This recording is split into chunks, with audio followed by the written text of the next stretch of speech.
Hi everybody, this is Joe Biden.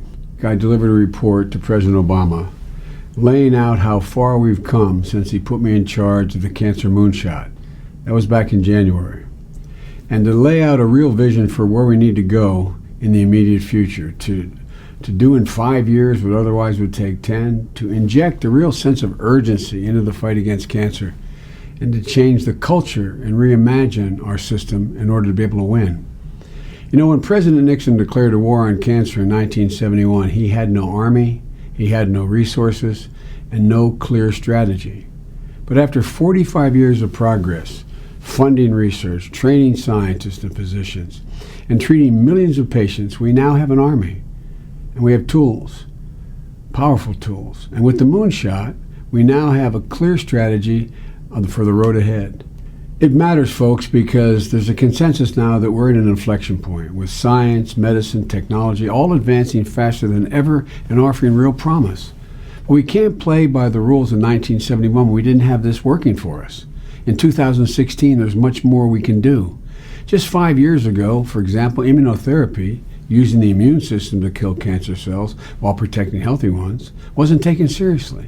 Now it is, and it's working with other disciplines and offering real hope. Decades of research have accumulated large amounts of data. But that data is not shared. It's hard to understand, and it's often not accessible to researchers and the public. But now we're in a position to break down these silos and share it all, because we have an enormous capacity with computing capability to take millions of pieces of data and analyze it. We can do 1 million billion calculations per second now.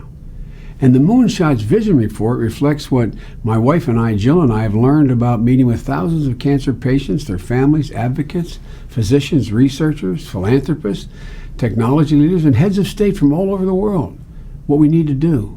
We have to do everything from enhancing prevention efforts, expanding access to care, forging an international commitment to fight cancer.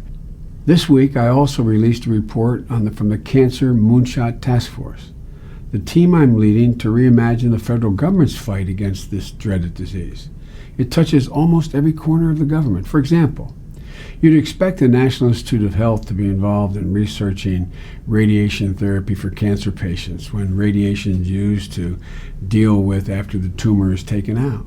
But would you expect NASA to be involved? Well, nobody in the world knows more about radiation and its effects on the human body than NASA, whose scientists are constantly finding ways to protect our astronauts from harmful radiation in space. Now, thanks to the Moonshot, the National Institute of Cancer will be using the knowledge at NASA to help cancer patients. Here's another great example. Right now, only 4% of all the adults who are diagnosed with cancer ever get to enroll in a clinical trial. Clinical trials save lives. Why? Most patients, and even most of the doctors who treat them outside of the great medical centers, don't know where to go. And it's a problem for drug companies as well. They can't do as many research trials because they can't accumulate enough patients to generate the research, to find new breakthroughs and get them to patients. But now, thanks to the work of the Presidential Innovation Fellows, some of the top technology minds who left Silicon Valley to work at the White House, you can now go to Trials.Cancer.Gov.